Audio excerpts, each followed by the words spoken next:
الساعة الآن 6:18 تماما بتوقيت دمشق سوريا. من دون بشار الأسد قيادة الجيش تخبر الجنود بسقوط النظام. 8/12 كانت لحظة الولادة، 8/12 بوقتها خلصت الإبادة، 8/12 صارت كل سوريا حرة، 8/12 صارت كل سوريا خضرة.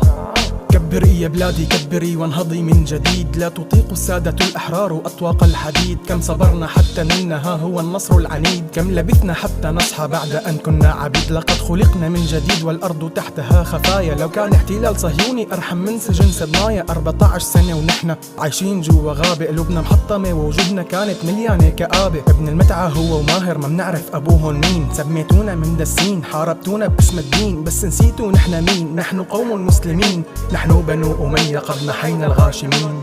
أنا ابن ثورة، أنا ابن شعب، فاليوم أنا من حقي أن أدافع عن أرضي وعن أراضينا المغتصبة. اليوم حياتي هو هاي الثورة.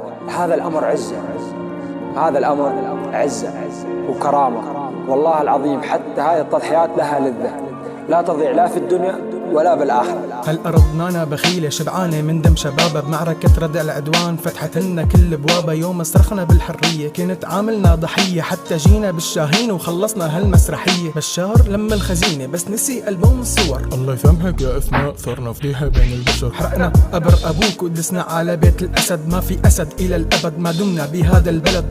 سوريا حرة همة أبطال الأحرار، سوريا حرة غصبا عنك يا جزار.